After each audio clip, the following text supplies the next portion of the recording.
L'organisation non gouvernementale Cercle du savoir endogène a initié à l'endroit de ses membres une journée d'échange sur la spiritualité, la phytothérapie et le Fa. La dite séance a eu lieu samedi 10 décembre 2022 au centre hôtelier Rameva, Cizarouedo, dans la commune d'Abomey-Calavi. L'objectif de cette deuxième édition était d'enrichir la connaissance des participants sur la thématique, l'importance des Rojo et Torosu pour un plein épanouissement. Plusieurs communications ont été animées pour la circonstance par des spécialistes en la matière. La conférence spirituelle que nous avons organisée aujourd'hui, c'est la deuxième.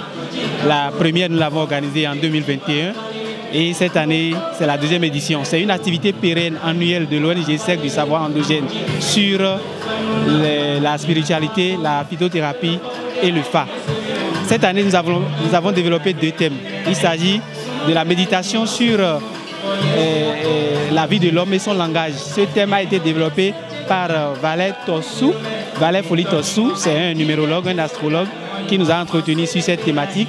Et la thématique principale autour de laquelle nous avons organisé cette conférence spirituelle, c'est plutôt l'importance des rituels de Rojo et Torosu sur l'épanouissement de l'homme. Vous savez, les rituels de Rojo au cours de cette année a coulé beaucoup d'encre sur les réseaux sociaux entre les prêtres catholiques et les prêtres des religions endogènes. Ce qui nous a amené à revenir sur cette thématique avec Dato Indje Seregbedo, le professeur David Kofi Aza, qui nous a entretenu de long en large sur la thématique, qui nous a expliqué ce que c'est que l'importance des rituels de Rojo et de Torosu. Qui est-ce qu'on peut appeler Rojo? Qui est-ce qu'on peut appeler Torosu? Comment faire les rituels pour que cela n'impacte pas négativement sur la vie de celui qui est Rojo, Rojo Dito, père de Rojo, mère de Rojo, ainsi de suite. Le professeur David Kofi Aza a profité de cette rencontre de donner et de recevoir pour expliquer de fond en comble les rituels de Rojo et de Torosu. Il n'a pas manqué d'énumérer les différents types de Rojo qui existent.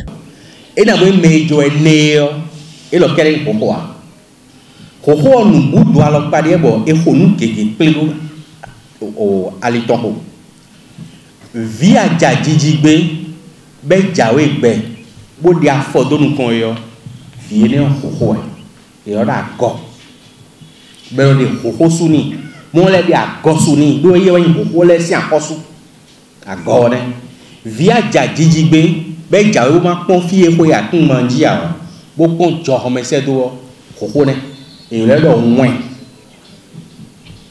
ensu ne wensu no ne wensa mi bo si ampa ne ko yo via jajijigbe bon ede suno zero kodo kukan ko menu ko bile bo zombu te bo ton yo be ba vun o ajipo yo une Rojo moy via jajigbe be e wa gbe yo e khasa kan do ko bo ren kan do ko bo wa gbe yo e lo Rojo mi go si fini we sono bonaji no go si kwegbe bohoi na jino no metogon alowe kwe o dodo kwe bo fio jeti daliji e lo Rojo ne e yo da li honu. Pour Tovodouno Ablele, président de l'ONG Cercle du savoir endogène, l'ignorance des rituels liés au Rojo et au Torosu peut engendrer d'énormes conséquences. Vous voyez, il y a des ménages qui n'arrivent pas à faire ce genre de rituels-là, mais ils sont en souffrance tout le temps. Ils sont souvent tout le temps quand on voit soit le Torosu, comme le professeur a développé, Torosu, lui, il est là pour casser toute la richesse, toute la réalisation. Tout ce que tu as fait, tu as acheté des voitures, des maisons, tu as construit tout ça. Torosu casse et te rend vraiment pauvre. Mais Rojo Torosu, Rojo, lui, il est là pour compliquer tes affaires, pour compliquer ton bonheur. Vous voyez, mais si vous ne savez pas, et vous souffrez de ça, vraiment c'est grave. Donc celui qui n'a pas fait les rituels, soit de façon inconsciente, soit de façon consciente, directement subit les conséquences de l'absence ou bien mal fait ou bien pas fait du tout. Les participants venus nombreux à cette journée d'échange n'ont pas caché leur joie. Cela vient à point nommé pour la population béninoise qui, entre griffes, est dans la perdition.